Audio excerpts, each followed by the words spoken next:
Hello, citizens of the world. We are anonymous.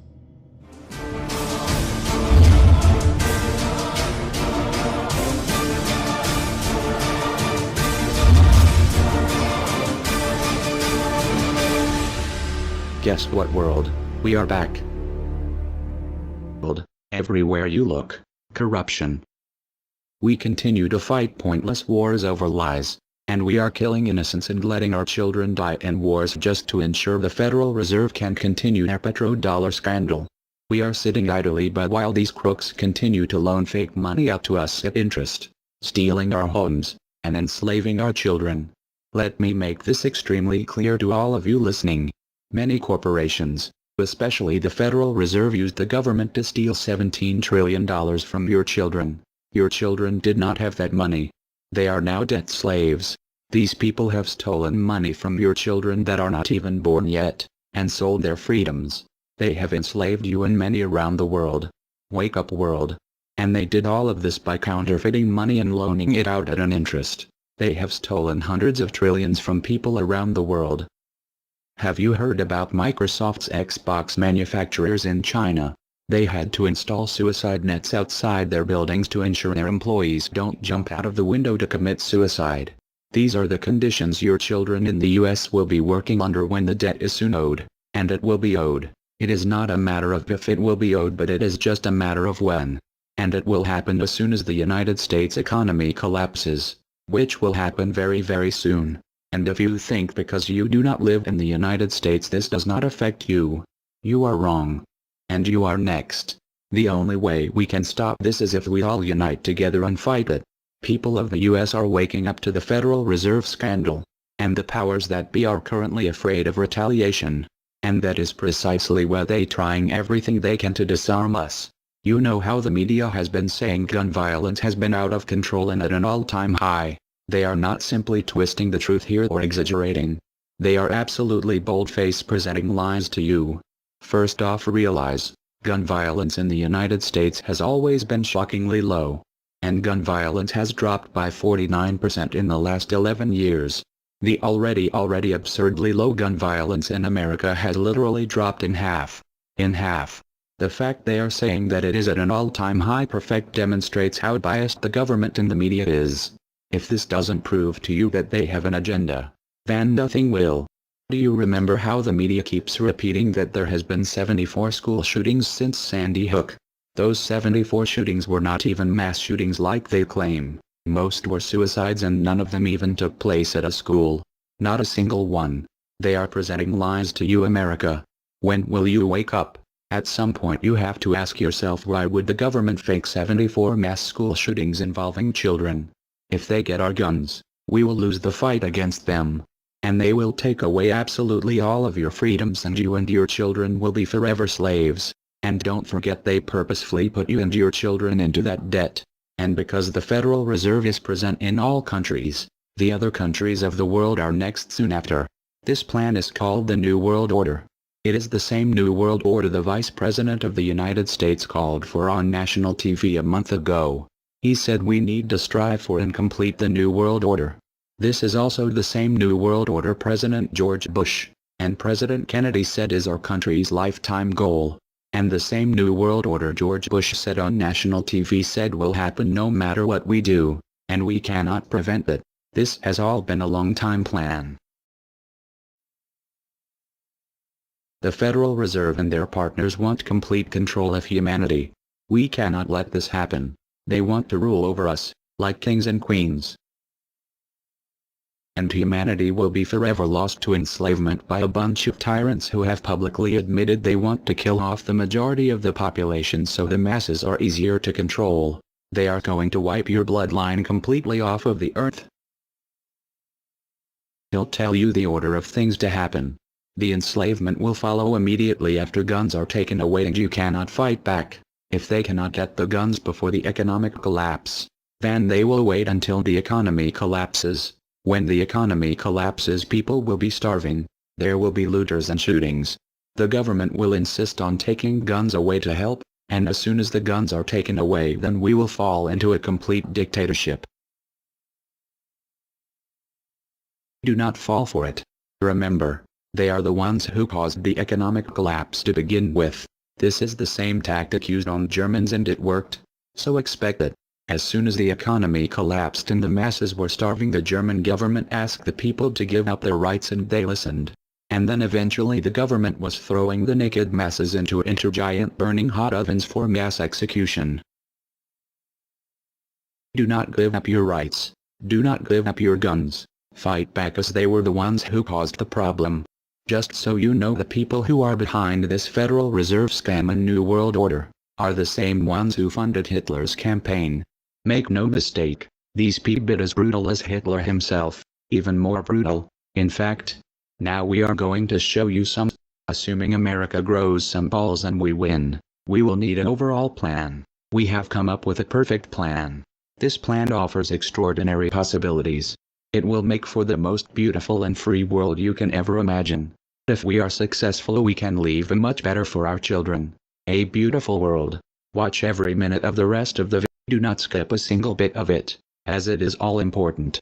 If this one video gets out to and can change the world, this is your opportunity to make a difference. Please share this video. What you want with it, get paid for the views. We don't care. Just get the message out there for the world to see. Now sit back and relax, enjoy the movie.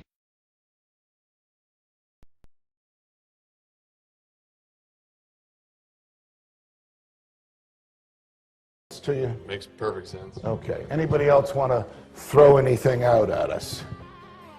Sir? I think you're an anarchist and you don't know it yet.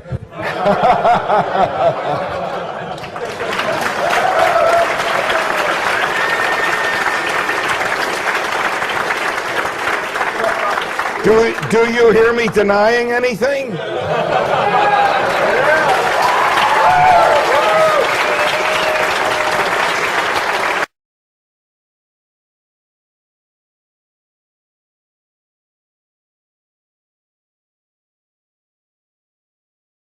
Many people, when they hear the word anarchy, think of chaos and mayhem.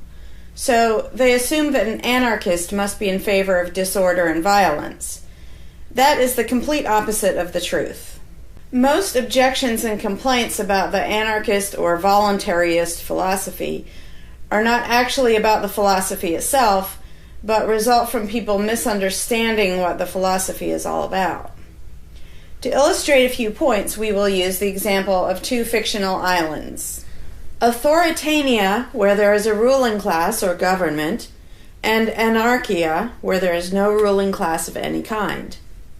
We will use these islands to examine several common misconceptions about anarchism. Lots of people think anarchy means every man for himself, or survival of the fittest, or the absence of any social cooperation or organization. They think that anarchy means everyone has to be self-sufficient. This comes from the false assumption that some kind of government is necessary for any organization to occur. Whether it's part of a republic, a democracy, a kingdom, or a dictatorship, a ruling class issues orders called laws and punishes anyone who disobeys them. That is not cooperation. That's domination. It's one group forcing its will on another. Authoritarianism can be used to force people into organized patterns, but that does not mean that people are incapable of organizing their activities without being forced.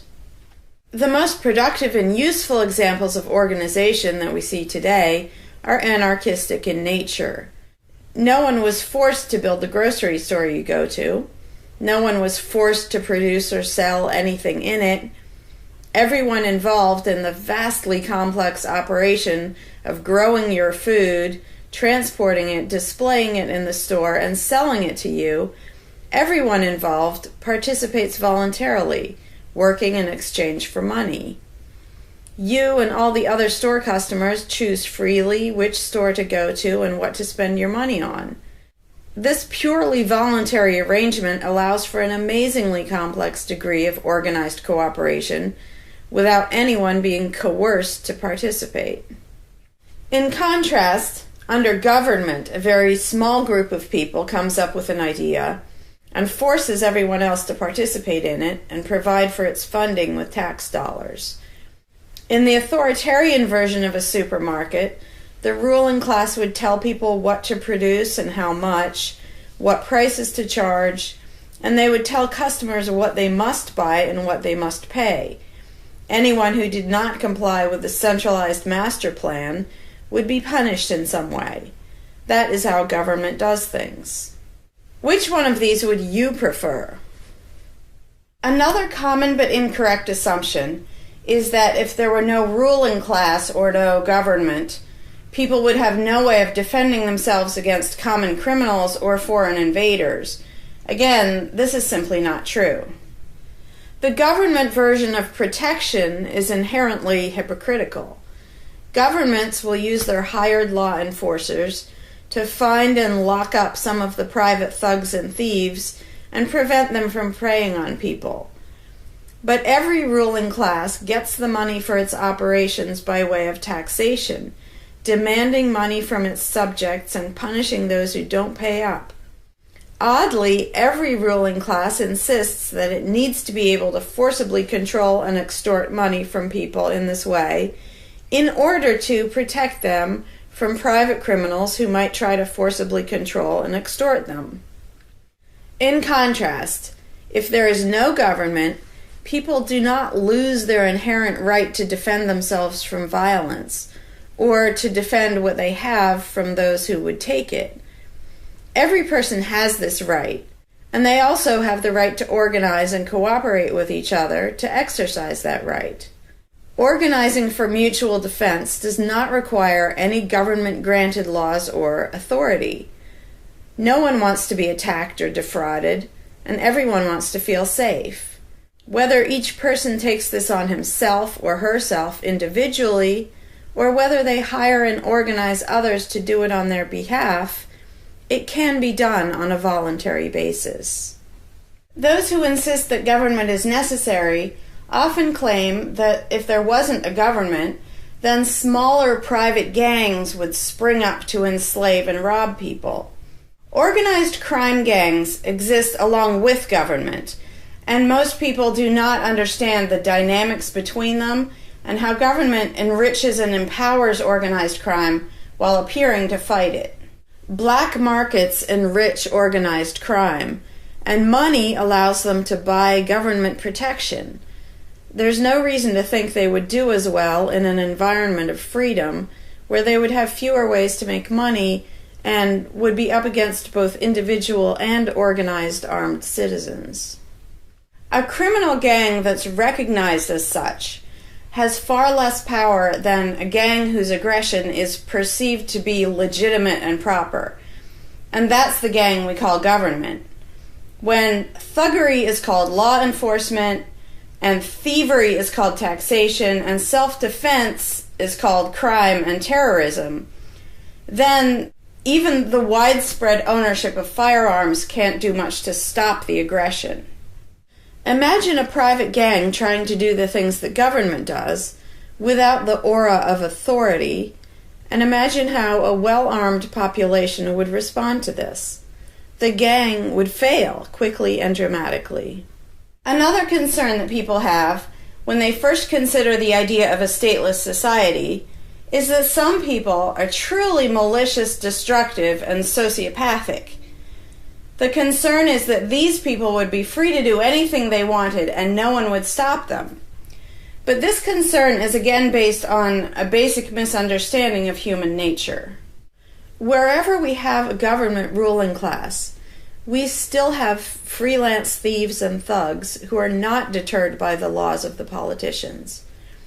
In some instances, they're stopped by force by the police, or they decide not to commit a crime for fear of what the police might do to them. What makes this deterrence work is not the legislation or the official badges, but the simple threat of harm to the sociopath. It really makes no difference whether the threat comes from the police, or another citizen, or even another criminal. A sociopath doesn't care about laws or social rules. He cares about avoiding pain and hardship for himself. This is still true when a government ruling class is not involved at all. If the intended target of a would-be carjacker pulls out a gun, it doesn't make any difference to the carjacker whether that person has a badge or whether there's a law against taking people's cars. Discouraging nasty people from hurting others does not require special authority, only the ability to use defensive force. Ironically, though people hope that government will protect them, having a government, a gang which is believed to have the right to tax and control people, just creates one gang so big and powerful that normal people can't resist it. In short, to create a huge gang and then give it societal permission to control and extort people with the hope that this gang will prevent theft and thuggery is simply a self-contradictory idea, but that's what government always is. Some people might assume that if people organize for mutual protection and defense, then that's what government is. But there's an essential difference. People coming together to do something that everyone has the right to do, such as defend yourself, doesn't require any special authority. It's not government unless one group of people claims the right to do things which others do not have the right to do, such as taxing and controlling innocent people. Organized defense can be very effective without supposing the special right to rule over others. In other words, without being government. In contrast, governments rob the people they rule of far more wealth than private crooks could ever manage, making the idea of a protector government ridiculous. Another common objection to the idea of a stateless society is the notion that, if not for a group of lawmakers telling the rest of us how to behave, we would all behave like stupid, irresponsible, violent animals. This claim implies one of two things. Either we normal people have no idea what is right and wrong unless and until politicians tell us, or the only reason we want to do the right thing and coexist peacefully is because politicians told us to. A quick examination of your own motivations will show you that neither of those things is actually true. It's particularly odd to make this argument in a society where politicians are voted into power. If the people themselves have no moral code and no conscience, and are just stupid, violent animals, why does almost everyone want government to keep the peace and protect the innocent? Would a population of vicious, heartless, evil people try to elect good people to keep the evil people in line? Obviously not. The goodness and the desire for order and peace comes from us, not from the lawmakers we vote into office. The same holds true of everything that government does. If people are so short-sighted and selfish that they can't be trusted to voluntarily organize and raise money for whatever they deem important, then how can those same people be trusted to decide who should be in power? The implication is that the average person can't be trusted to run his own life, but can be trusted to choose someone to run other people's lives. Government is really not a civilizing influence. It's actually an uncivilizing influence. People who would never personally rob their neighbors constantly use the government to do it for them by way of taxation. People who would never dream of trying to control minute details of their neighbors' lives think it's just fine to vote for politicians to do it instead. Government gives everyone the opportunity and encouragement to rob and control other people without risk. So government, rather than serving as a check against the imperfections of our nature, instead drastically amplifies our greed, irresponsibility, and malice towards other human beings by giving us a legally acceptable and risk-free way to interfere with the lives and choices of our fellow men and women. Government brings out the criminal and busybody in everyone. In contrast, in the absence of a ruling class, people would lose their ability to ask lawmakers to interfere with their neighbors' lives. And we would not have law enforcers who could avoid responsibility for evil deeds by claiming that they were just following orders. Throughout history, far more theft, assault, oppression, and even murder has been committed by those acting on behalf of a supposed authority than by anybody else. Even basically good people, when they believe in government, will condone things or do things which they know would be wrong if they did them on their own. Most people know that theft and assault are bad, but they imagine that controlling their neighbors and forcing them to spend their money on things they don't want is perfectly moral and legitimate when it's done by way of the political process. Wrong becomes right when it's called taxation, legislation, regulation, and war. Anarchists know better. They know that human society will never be perfect, but it would be a whole lot better if evil deeds were committed only by genuinely nasty, sociopathic people, rather than being committed wholesale by basically good people who think that violent aggression is okay when it's called law enforcement. The fundamental principle of voluntarism is very simple. It's wrong to initiate violence against any other person, regardless of badges, laws, or alleged authority. The only time the use of force is justified is to defend against aggression. Almost everyone understands this on a personal level, but they've been taught that this basic rule of social living does not apply in the game of politics and government. Most people already know how to get along with others, and most people want a peaceful and just society.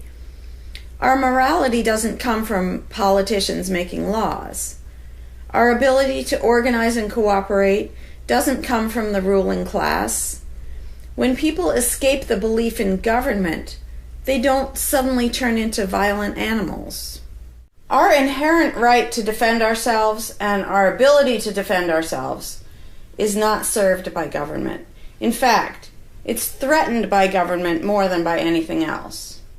Ruling classes do not produce peaceful coexistence, but rather perpetual conflict and violence.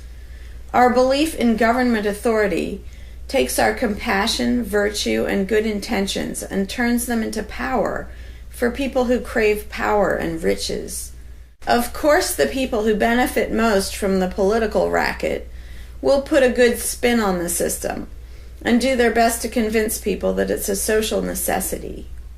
But ask yourself this: have the thousands of laws, regulations, and taxes imposed on you by politicians made you a better person? Have they made you more productive or more caring?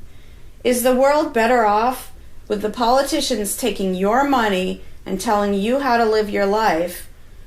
Or do you think it might have been better off if you'd been allowed to spend your own money and make your own decisions? Is society really best served by a small class of people forcefully imposing a centralized master plan on everyone else? Can the orders and threats of a ruling class make the world what it should be? Or would society be better served by human freedom and respect for individual rights, by voluntary cooperation and peaceful organization? If this second option sounds better to you, maybe you should learn more about anarchism. Some people dismiss anarchism as a utopian idea that would only work if everyone were generous and compassionate. Obviously, everyone is not generous and compassionate all the time. But these people need to look at the other side of the coin. If people are too stupid, greedy, and malicious to be free, aren't they too stupid, greedy, and malicious to be trusted with power over others? Whether people are inherently good, bad, or some of each, giving a person power over others is not going to make that person better. In fact, power has historically been known to corrupt people and make them worse, whereas the discipline imposed by the equal freedom of everyone else brings out the best in human nature. Most people today think that we need some form of government because they mistakenly believe that obedience to authority makes us all more civilized, moral, and peaceful. In reality, it has always done exactly the opposite. Everyone knows that governments can be corrupt, abusive, inefficient, counterproductive, even tyrannical. But most people assume that the way to fix that is to get the right people into power. People have spent centuries trying to create a good society using different kinds of ruling classes, different legal structures, different ways of choosing the rulers, and so on. But every governmental construction has resulted in freedom and riches for some, and oppression, violence, and poverty for others.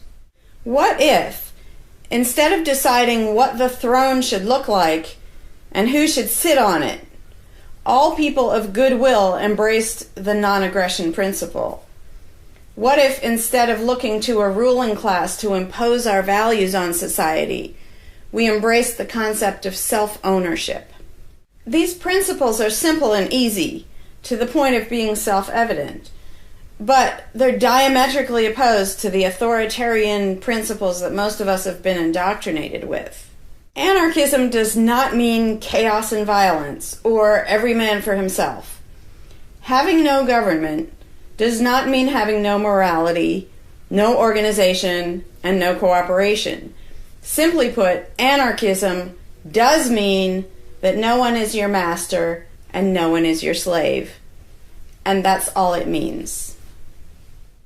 Howdy, Larkin Rose here. I'm feeling slightly less than entirely patient and polite today, so if this video gets slightly caustic, too bad.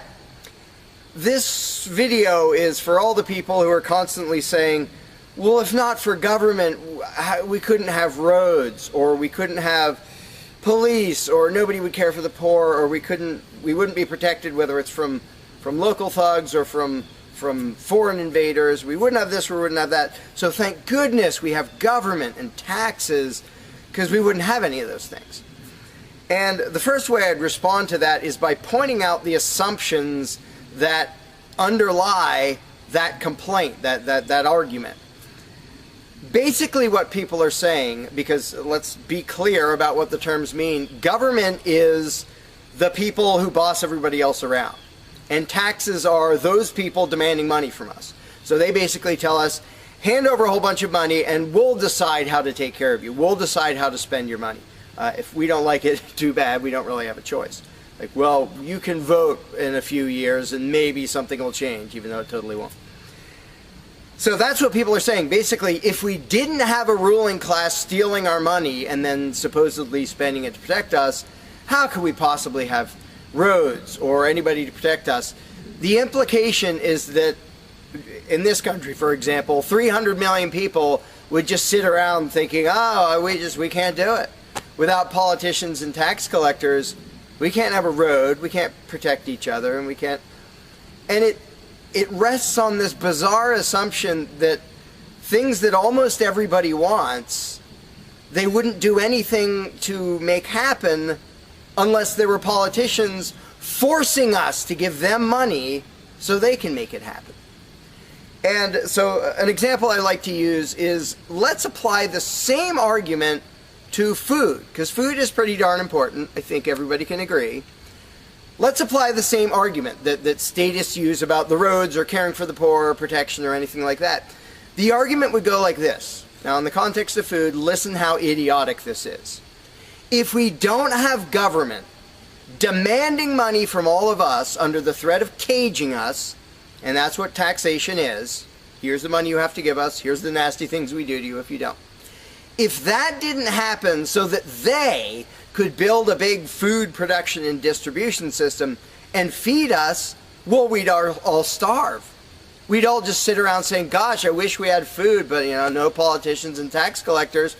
We're just going to sit around and starve to death. Now, in this country, nobody would believe something that stupid, because all you have to do is go to a supermarket and see a perfect example of really efficient, organized cooperation that nobody is forced to do. There is no, you know, if you're going to make the argument that people make about roads and protection and all that, you'd say, well, nobody is forced to make any food for anybody in this country. How do you know everyone's just going to say, well, it's not my job, and we'll all starve to death? There's no guarantee. There's no master plan guaranteeing that we'll all have food. So obviously we're all going to starve if we don't have an authoritarian government stealing our money and then making food and giving it to us. Because golly gee, we couldn't possibly do it voluntarily ourselves. Again, in this country, nobody makes that argument because they see it happening voluntarily. Nobody involved is forced to do that. Nobody is forced to make you a single bite of food. There is no guarantee at all from anybody. And yet, Americans are, by and large, hugely overweight. Obviously, we don't have a lack of food. We might have a lack of healthy food. But obviously, we see that example, oh, we can handle that. You know, voluntarily, mutual cooperation, that's fine for food, but for some reason, it's not okay, and we can't even fathom the idea of the exact same thing handling roads, or handling protecting us, or other things that almost everybody wants.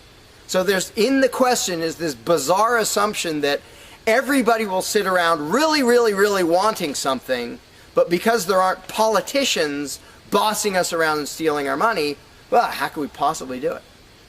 And one of the most common things is, who will build the roads? Which is amazingly stupid to me. Just amazingly stupid. I have here in my pocket a little tiny thing. With this little tiny thing, I can be most places in this country and call people all over the world. And I own it myself. I'm not anywhere near rich these days, but I own one. Almost everybody I know has one of these. A little thing that can fit in your pocket, and just on a whim, you can open it and talk to somebody who's on the other side of the planet. And there was no coercion. Nobody forced anybody to make one of these. This is the result of voluntary cooperation. And that's it. Free trade. Organization, yeah, good. Cooperation, yeah, good.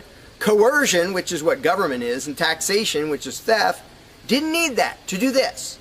So what these people are telling me, oh, we wouldn't have roads if we didn't have government, is that somehow free individuals, relatively free, interacting voluntarily can make it so I can talk to almost anybody in the world on a little thing that fits in my pocket on a budget that is not a very good budget at the moment, but I still have one of these. That freedom, not authoritarianism, can supply me with this, but freedom cannot achieve a flat place. Because that's what a road is. It's a flat place.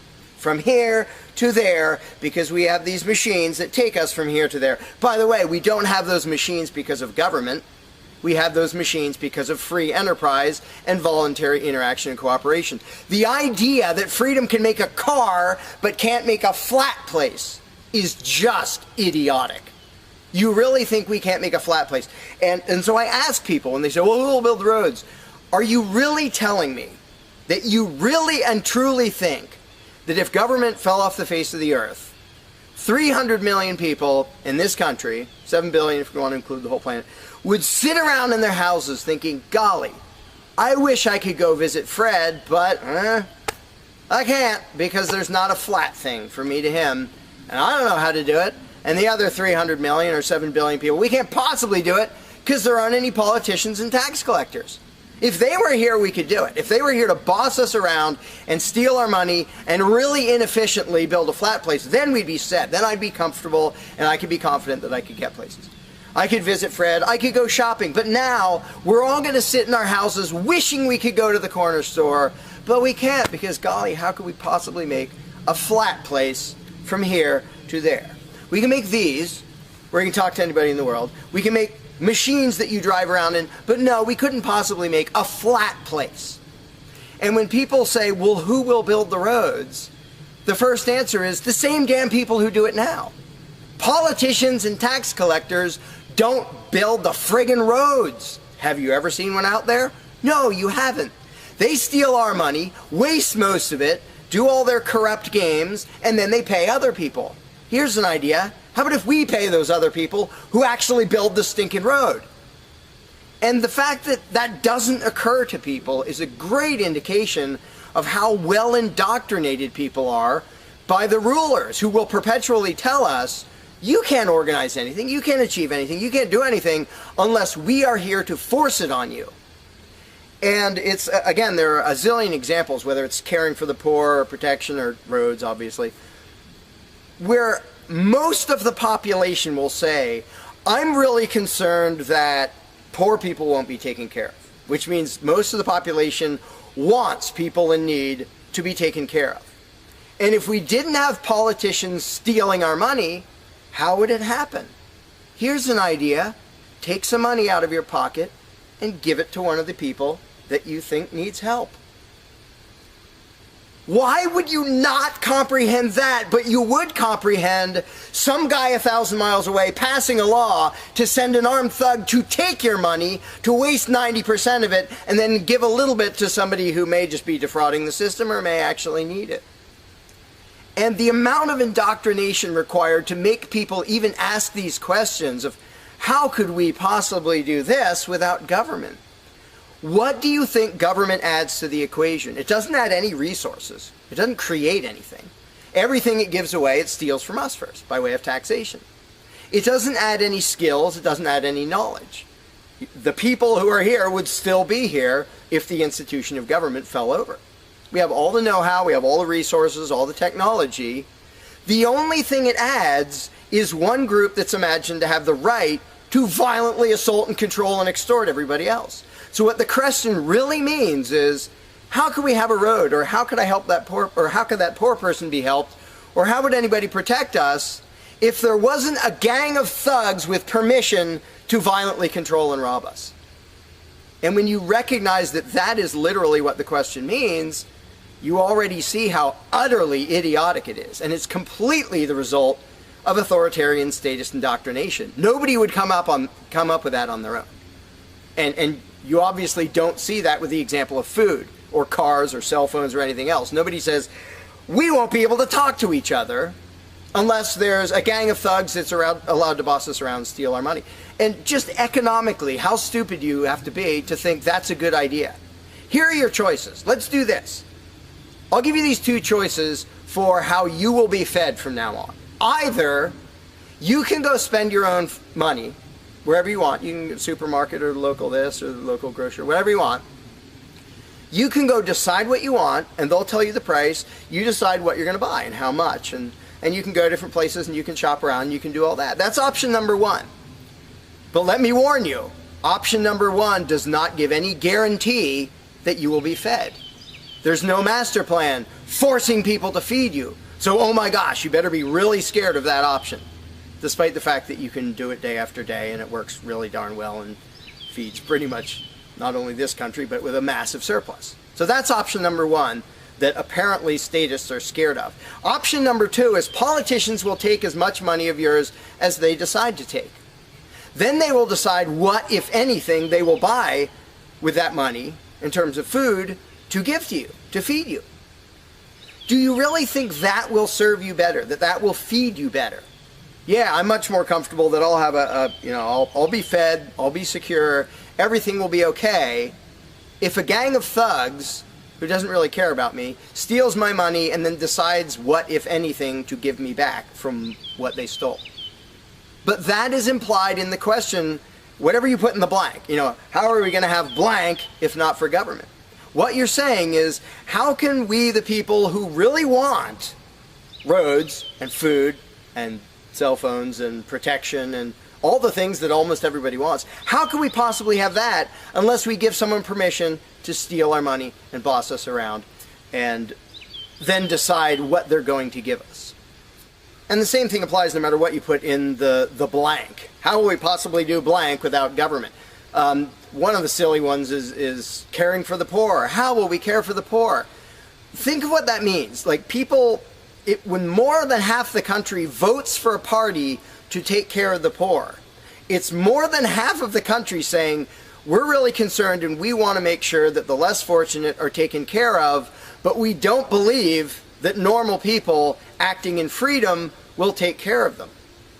Well, if the people didn't care about the poor, they wouldn't win the election. By definition, if you vote for a welfare state, you're an idiot. Because either people are heartless bastards and you're going to lose, or people are compassionate and giving and you don't need to win. Just give them your stinking money. But people play the game, and that's the Democratic Party lives off of the idiotic notion that you're all so heartless that you should vote for us to steal your money to give to the poor. And half the country falls for it. Yeah, we're all so heartless that we voted you into office for the specific purpose of taking our money to help the less fortunate. That's just freaking brilliant. How about if half the country just gave their stinking money to the less fortunate?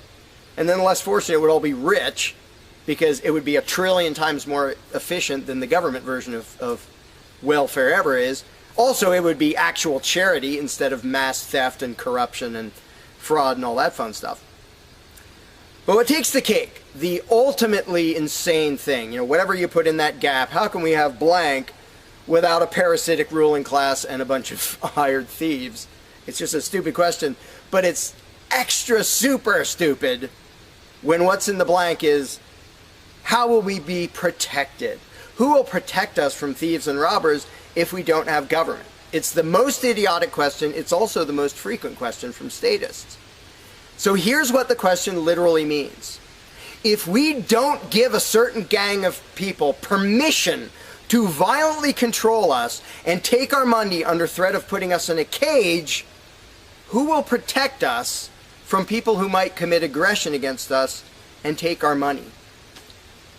Wanting government for that is exactly as brilliant as saying, we have to have a carjacker in our town, otherwise somebody might steal our cars.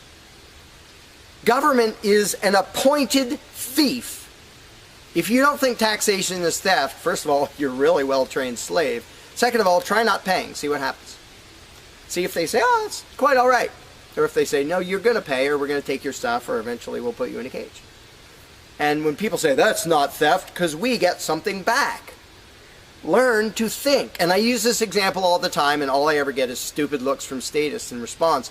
If I robbed you at gunpoint of $100, and the next day I gave you a sandwich, and you said, what? I said, hey, now everything's fine, because you benefited. I gave you a service. I gave you lunch, so that retroactively makes it okay that I robbed you at gunpoint.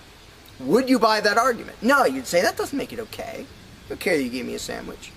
And yet every statist makes the exact same argument when it comes to government. Well, we get some stuff for it after they demand our money under threat of violence and putting us in a cage. Then we get services or goods. We don't get what we asked for, and we get lots of things we didn't ask for. But we kind of get something, and that retroactively makes it okay for them to say, give us this much of every paycheck you make, or we're sending men with guns to take your property. And the slaves justify their own enslavement. I'm proud to pay my taxes. I'm proud to get robbed by a parasitic ruling class and get a little bit back and feel good about it. Like, not only is that legitimate and justified, but I feel proud that I let myself get robbed by a bunch of crooks and parasites. But again, the ultimate thing is protection. When people say, who will protect us from aggressors and thugs and thieves if we don't have a government? Even though what government is, by its very nature, is a gang of aggressors and thugs and thieves. They issue commands. Every law they pass is a command backed by a threat of violence. You have to do this. You're not allowed to do that. Here are the nasty things we will do to you if you get caught disobeying. I mean, everybody knows that, even though they don't usually say it in terms that blunt and honest and accurate. But to say we need taxes to be protected is as stupid as you can get. It's saying we need theft to avoid theft. And the fact that people are trained to use different words so that this theft sounds okay. It's legalized, it's taxation, and we voted for the people who robbed us. Like, we got to elect our local carjacker, and that means he represents us when he demands our car and points a gun in our face. He's serving us as he steals our car, because he's going to use that car and sell it and make money to make sure nobody else steals our car. That is the essence of government. And the fact that you have hundreds of millions of victims of that scam vehemently defending it and saying, I'm not going to give that up. I don't want to give up government. Who would protect us? I don't want to give up the biggest aggressor on the planet, the biggest thief on the planet. Look at your tax bill and see how much private crooks steal from you. So before you ask that question, before you ask, how could we possibly have roads or protection or water or air or Christmas or Santa Claus or any of the zillion things that statists imagine we can't possibly have without a ruling class, think about what the question actually means. Because when you get to the point where you understand the implications of your own question, asking, how can we possibly have this without a parasitic gang of thugs robbing us? When you actually understand what you're really asking, you won't ask the question because you will realize it's completely freaking idiotic.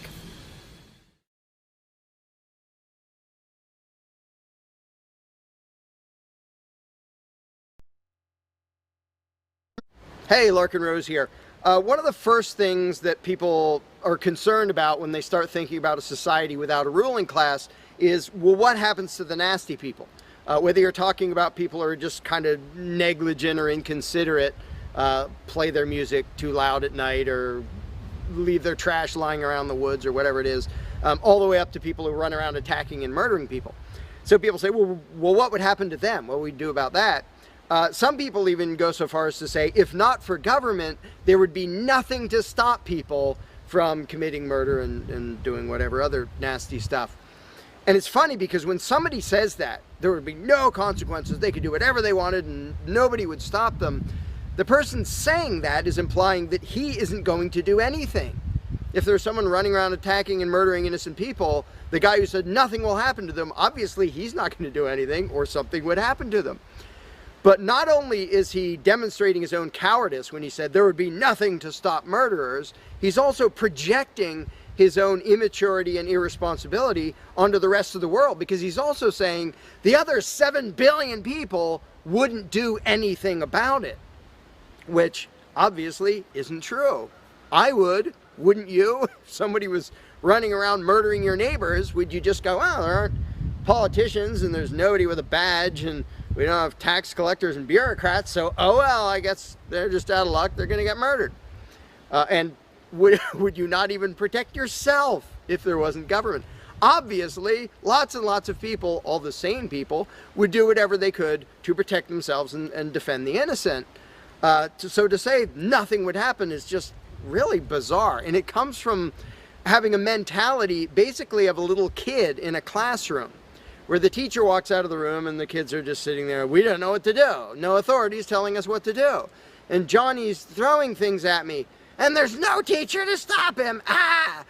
Because most people, having been trained into authoritarian mentality, it never occurs to them that they are the ones who should fix anything, who should stop anything.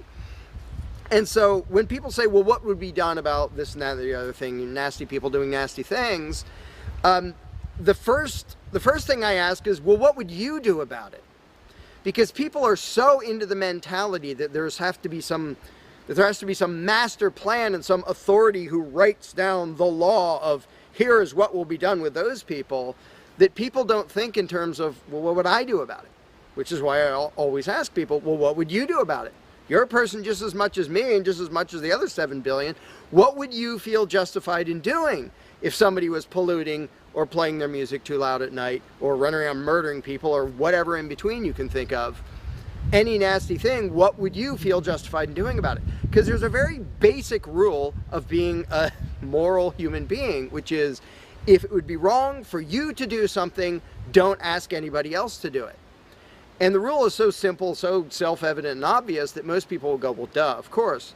Trouble is, nobody in the world who believes in government abides by that rule. Nobody.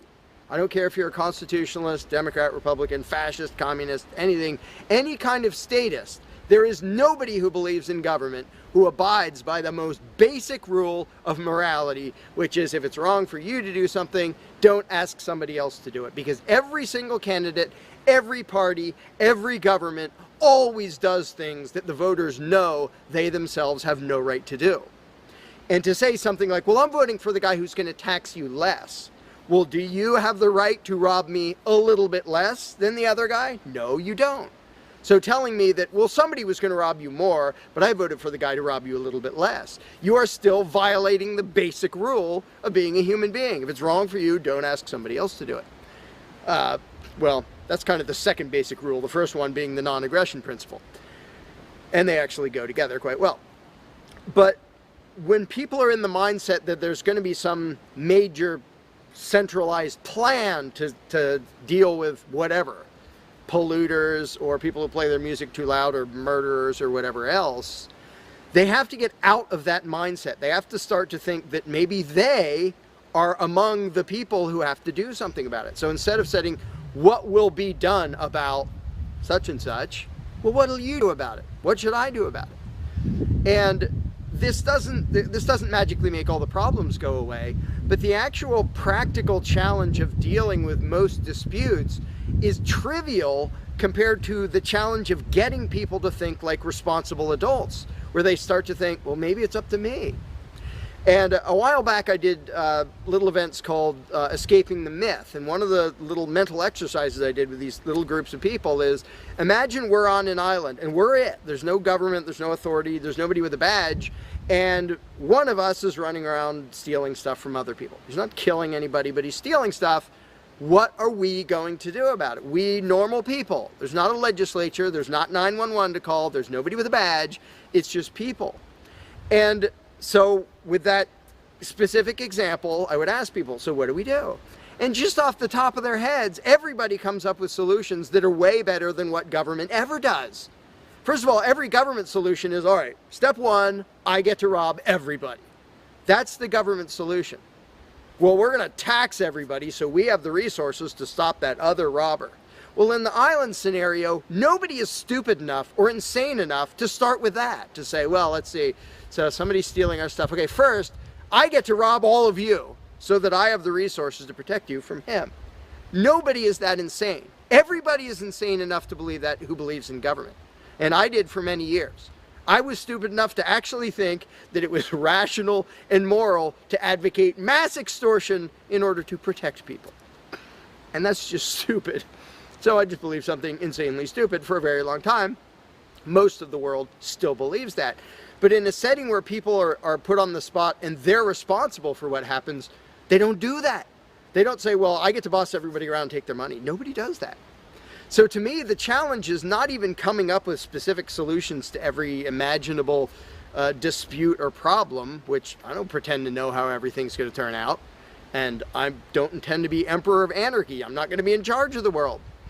But getting people to the mindset where it's up to them, where there's just people, we're it. No legislatures, no people with badges, no authority, we're just people. Suddenly people are way better at solving problems and making things work. One good example is when there's a disaster. Unfortunately, sometimes it takes a horrendous event to bring out the best in people. And it brings out the worst in some people too. But when people say, whoa, my neighbor's house is floating away, I'm not going to wait for FEMA. I'm not going to dial 911. I'm going to jump in a boat and go save him. Because suddenly it's on me. Suddenly I'm the one who has to do something. And when it occurs to people that they're the ones who have to do something, and unfortunately, usually that only happens in a complete disaster area, when it occurs to people and they suddenly take on the responsibility and start to think like adults, their solutions are generally a lot better than any government solutions and ever are. But to get to that mentality, people have to shift from the authoritarian mindset to the mindset of a self-owning individual who realizes there is nothing above me. There is no magic unicorn who's going to come to save the day, who's going to come save me from polluters or somebody playing their music too loud or murderers or whatever it is. It's just us. And if we realize that, then first of all, people would stop asking me, well, without a government, how would this be handled? As if I'm going to be in charge. I don't freaking know. What would you do about it? I can tell you what I would do about it. I could tell you what I might suggest, what I might predict, but who cares? I'm one of 7 billion people. I'm not going to be in charge any more than you are.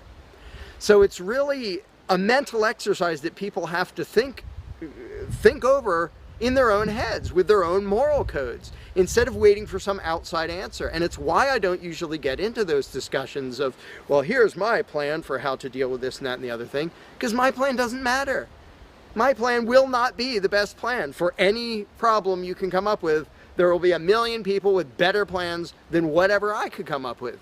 So don't ask me to describe how you are going to fix problems. I don't freaking know.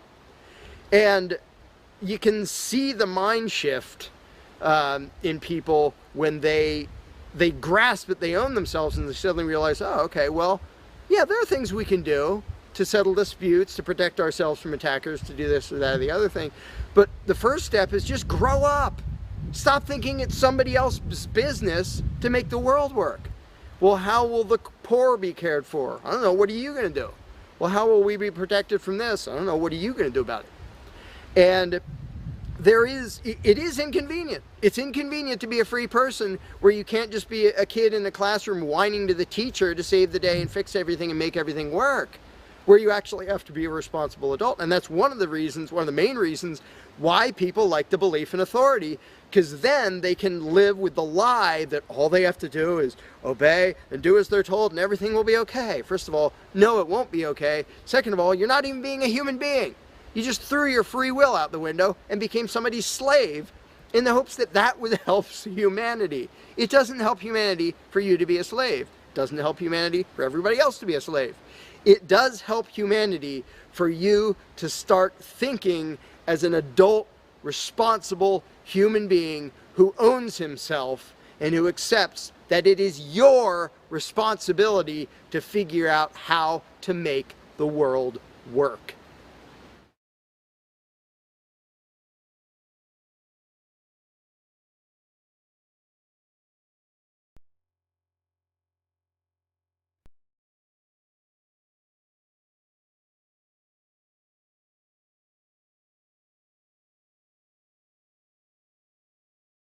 You cannot begin to imagine in how many ways the world is the opposite of what you have been taught to believe. You see the guy who sells drugs to willing customers so he can feed his family as the scum of the earth, while you see the hypocrite who gives away stolen money in the name of government as a saint. You see the guy who tries to avoid being robbed by the federal thugs as a crook and a tax cheat, but see as virtuous the politician who gives away the same stolen loot to people to whom it does not belong. You see the cop as a good guy when he drags a man away from his friends and family and throws him in prison for 10 years for smoking a leaf. And you see anyone who defends himself from such barbaric fascism as the lowest form of life, a cop killer. In reality, most drug dealers are more virtuous than any government social worker, and prostitutes have far less to be ashamed of than political whores, because they trade only with what is rightfully theirs, and only with those who want to trade with them. The upstanding, church-going, law-abiding, tax-paying citizen who votes Democrat or Republican is far more despicable and a bigger threat to humanity than the most promiscuous, lazy, drug-snorting hippie. Why? Because the hippie is willing to let others be free, and the voter is not. The damage done to society by bad habits and loose morality is nothing compared to the damage done to society by the self-righteous violence committed in the name of the state. You imagine yourselves to be charitable and tolerant when you are nothing of the sort. Even the Nazis had table manners and proper etiquette when they weren't killing people. You think you're good people because you say please and thank you? You think sitting in that big building on Sunday makes you noble and righteous? The difference between you and a common thief is that the thief has the honesty to commit the crime himself, while you whine for government to do your stealing for you. The difference between you and the street thug is that the thug is open about the violence he commits, while you let others forcibly control your neighbors on your behalf. You advocate theft, harassment, assault, and even murder, but accept no responsibility for doing so. You old folks want the government to steal from your kids so you can get your monthly check. You parents want all your neighbors to be robbed to pay for your kids' schooling. You all vote for whichever crook promises to steal money from other people to pay for what you want. You demand that those people who engage in behaviors you don't approve of be dragged off and locked up, but feel no guilt for the countless lives your whims have destroyed. You even call the government thugs your representatives, and yet you never take responsibility for the evil they commit. You proudly support the troops as they kill whomever the liars in D.C. tell them to kill, and you feel good about it. You call yourselves Christians or Jews or claim to follow some other religion, but the truth is what you call your religion is empty window dressing. What you truly worship, the God you really bow to, what you really believe in is the state. Thou shalt not steal, thou shalt not murder, unless you can do it by way of government. Then it's just fine, isn't it? If you call it taxation and war, it stops being a sin, right? After all, it was only your God that said you shouldn't steal and murder, but the state said it was okay. It's pretty obvious which one outranks the other in your minds. Despite all the churches, synagogues, and mosques we see around us, this nation has one God and only one God, and that God is called government. Jesus taught nonviolence and told you to love your neighbor, but the state encourages you to vote for people who will use the violence of government to butt into every aspect of everyone else's life. Which do you believe? To those about to stone a woman who had committed adultery, Jesus said, "Let him who is without sin cast the first stone." But the state says it's perfectly fine to lock someone up if they do something you find distasteful, such as prostitution. Which do you believe? The Christian God says, "Thou shalt not covet," but coveting is the lifeblood of the beast that is the state. You are taught to resent, despise, and hate anyone who has anything you don't have. You clamor for the state to tear other people down, steal their property, and give it to you. And you call that fairness. The Bible calls it coveting and stealing. You are not Christians. You are not Jews. You are not Muslims. And you certainly aren't atheists. You all have the same God, and its name is government. You're all members of the most evil, insane, destructive cult in history. If there ever was a devil, the state is it, and you worship it with all your heart and soul. You pray to it to solve every problem, to satisfy all your needs, to smite your enemies, and to shower its blessings upon you. You worship what Nietzsche called the coldest of all cold monsters, and you hate those of us who don't. To you, the greatest sin is disobeying your God, breaking the law, you call it, as if anyone could possibly have any moral obligation to obey the arbitrary commands and demands of the corrupt, lying, delusional megalomaniacs who infest this despicable town. Even your ministers, priests, and rabbis, more often than not, are traitors to their own religions, teaching that the commands of human authority should supersede adherence to the laws of the gods they say they believe in. Several years ago, I heard one pompous evangelical jackass in particular pontificating on the radio that anyone who disobeys the civil authority, be it a king or any other government, is engaging in rebellion against God. Those were the exact words he used. What if the government is doing something wrong? Well, this salesman for Satan opined, that is the business of those in government, and you are still obligated to obey. Everywhere you turn, be it the state or the church, the media or the schools, you are taught one thing above all else, the virtue of subjugating yourselves to mortals who claim to have the right to rule you. It is sickening the reverence with which you speak of the liars and thieves whose feet are so firmly planted on your necks. You call the congressmen and the judges honorable, and you swoon at the magnificence of the grandiose halls they inhabit, the temples they built to celebrate the domination of mankind. You feel pride at being able to say you once shook a senator's hand or saw the president in person. Ah, yes, the grand deity himself, His Royal Highness, the President of the United States of America. You speak the title as if you're referring to God Almighty.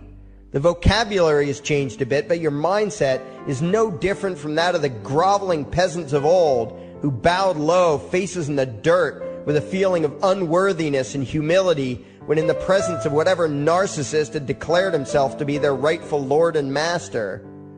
The truth of the matter, back then and today, is that these parasites who call themselves leaders are not superior beings. They are not great men and women. They are not honorable. They're not even average.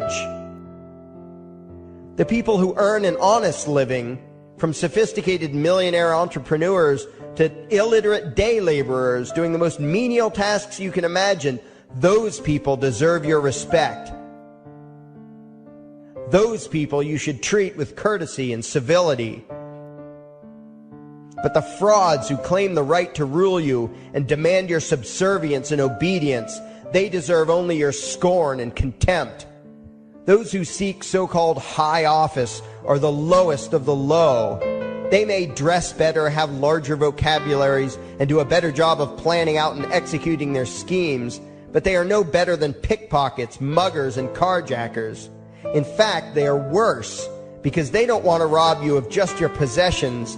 They want to rob you of your very humanity, deprive you of your free will, by slowly leeching away your ability to think, to judge, to act, reducing you to slaves in both body and mind. And still you persist in calling them leaders. Leaders? Where is it that you think you're going exactly that would require you to have a leader? If you just live your own life and mind your own damn business, exercising your own talents, pursuing your own dreams, striving to be what you believe you should be, what possible use would you have for a leader? Do you ever actually think about the words that you hear, the words that you repeat? You parrot oxymoronic terms such as the leader of the free world, even pretending for a moment that there is some huge journey or some giant battle that everyone in the entire nation is undertaking together that would require a leader. Why would you ever think, even for a moment, that the crooks that infest this town are the sort of people you should listen to or emulate or follow anywhere?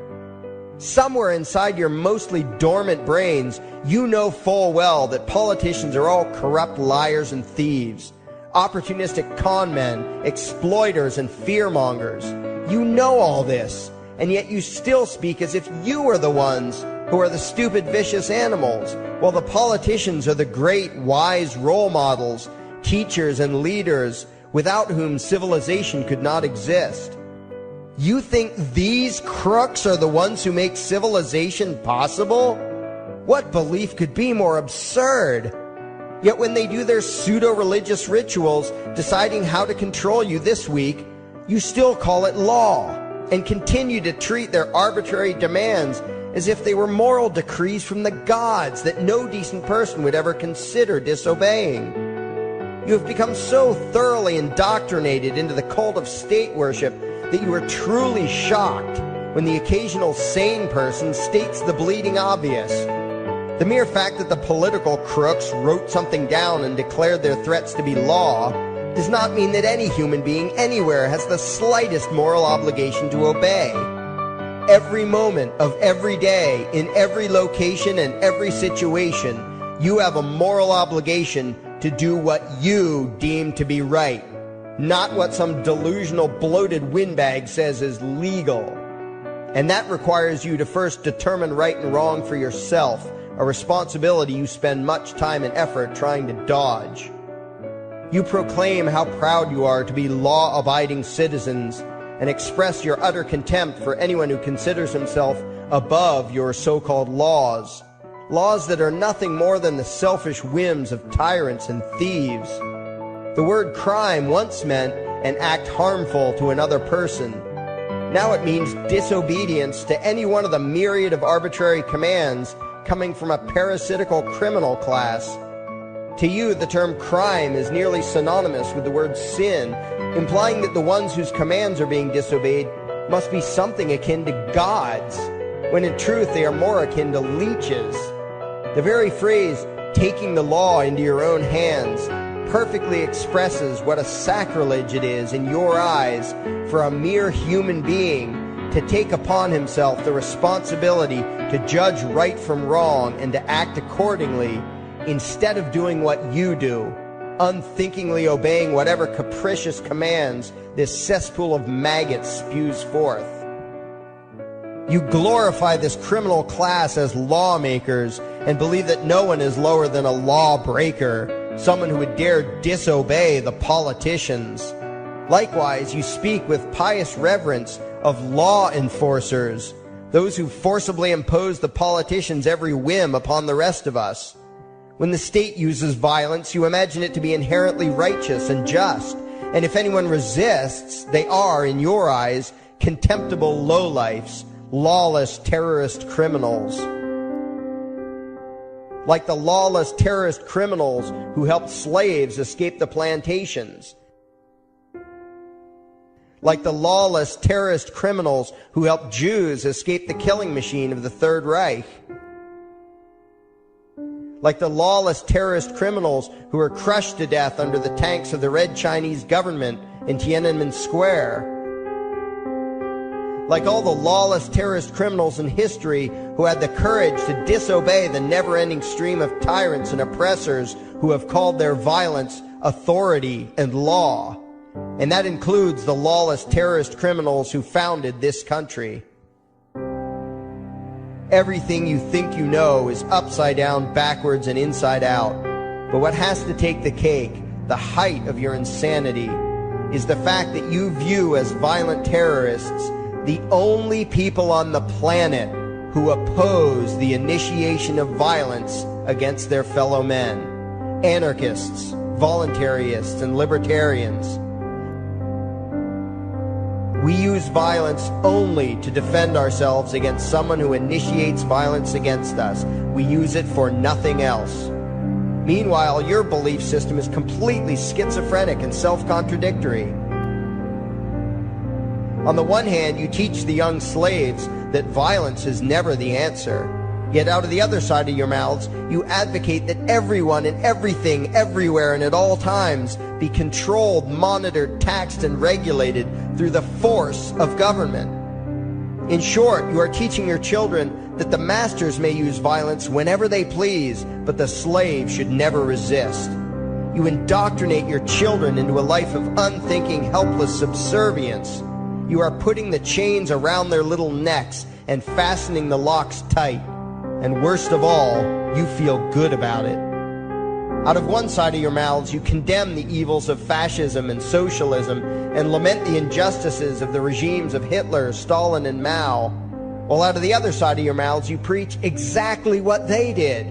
The worship of the collective, the subjugation of every individual to that evil insanity that wears the deceptive label, the common good. You babble on and on about diversity and open-mindedness, and then beg your masters to regulate and control every aspect of everyone's lives, creating a giant herd of unthinking conformist drones. You wear different clothes and have different hairstyles, and you think that makes you different. Yet all your minds are enslaved to the same club of masters and controllers. You think what they tell you to think and do what they tell you to do while imagining yourselves to be progressive, thinking, and enlightened. From your position of relative comfort and safety, you now condemn the evils of other lands and other times while turning a blind eye to the injustices happening right in front of you. You tell yourself that had you lived in those other places, in those other times, you would have been among those who stood up against oppression and defended the downtrodden. But that is a lie. You would have been right there with the rest of the flock of well-trained sheep, loudly demanding that the slaves be beaten, that the witches be burned, that the nonconformists and rebels be destroyed. How do I know this? Because that is exactly what you are doing today.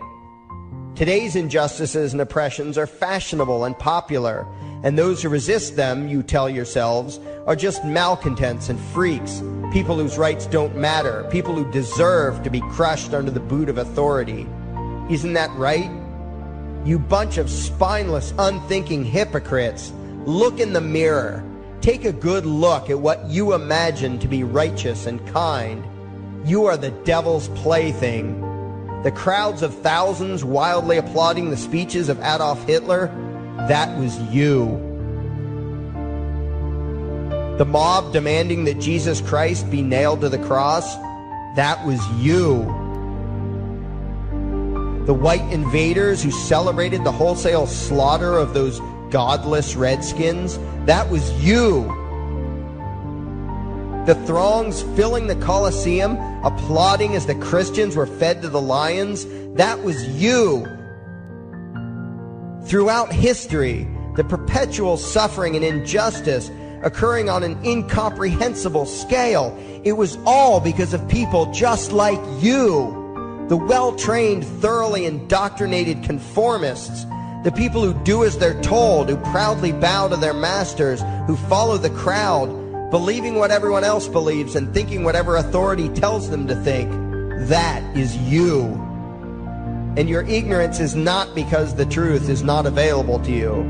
There have been radicals preaching it for thousands of years. No, you are ignorant because you shun the truth with all your heart and soul. You close your eyes and run away when a hint of reality lands in front of you. You condemn as extremists and fringe kooks those who try to show you the chains you wear because you don't want to be free. You don't even want to be human. Responsibility and reality scare the hell out of you, so you cling tightly to your own enslavement and lash out at any who seek to free you from it. When someone opens the door to your cage, you cower back in the corner and yell, "Close it, close it." Well, some of us are finished with trying to save you. We've wasted enough effort trying to convince you that you should be free. All you ever do is spout back what your masters have taught you, that being free only leads to chaos and destruction, while being obedient and subservient leads to peace and prosperity. There are none so blind as those who will not see. And you nation of sheep, would rather die than see the truth.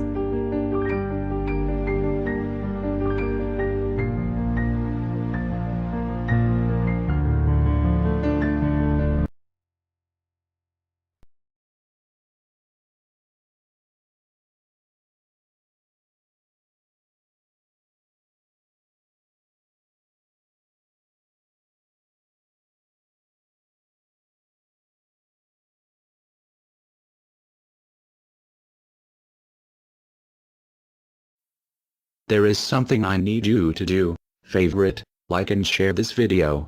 Now that you have done that, go to your browser add-ons, download YouTube Video Downloader, come back to this video and save the video to your computer and upload it your YouTube channel. Use a different title than the one used for this video.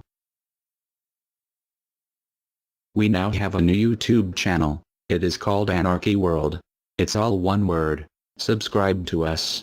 And the videos used in this video were by Larkin Rose, also one word. Look for his channel and subscribe to him as well. Thank you.